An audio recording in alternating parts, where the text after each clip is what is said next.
Thank you, ma'am. Thank you. Please, President of the IBP, Davao City, Attorney Aiza Kanda. You have the floor, ma'am. Good afternoon, Mr. Chair. I have a different opinion with regard to Section 10 of Rule 113. My understanding with respect to this article is that the officer is actually in the act of making the arrest. And he may call, of course, as many assistants as he can, but with what's happening now with KOJC, there are thousands of them inside the premises.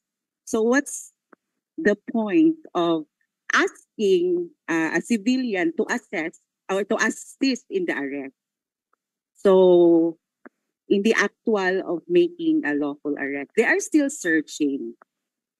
They are still searching in the vicinity. So they are asking for help. That is why I am trying to make a distinction between the act of arresting and the act of searching. Yes. That's why I want to establish the difference between the two.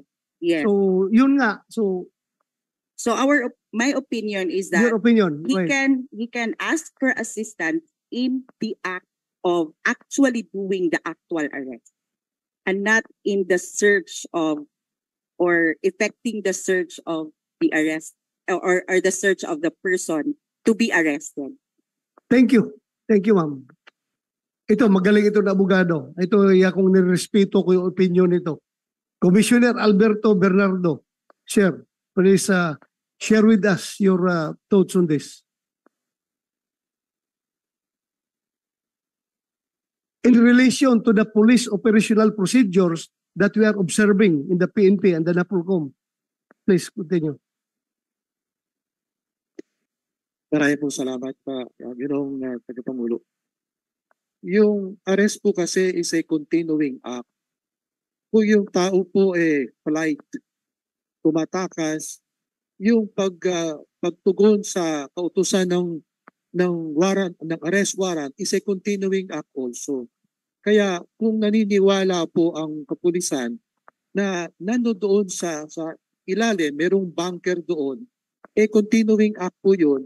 Kaya makukonsider natin na yung ginagawa ng pulis is furtherance of the arrest. Kaya kung gagamit po ng gadget ng LMD, yun ho ang magtutukoy para gumawa ng paghuhukay at pagtukoy doon sa tao.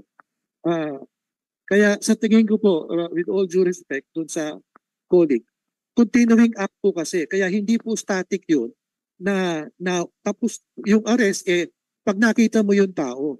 Kaya kung yung gadget po naniniwala sila nasa kabilang kwarto, ginamit po natin ito sa Marawi Alam natin nasa kwarto siya. Yung terrorism, continuing act din yun. Ganon din po rito, kung nagtatago yung tao sa ilalim, continuing act, kaya kasama po yun sa pagtugon doon sa service of warrant. Yun po yung humble. Alam mo, if we are going to continue with that continuing act,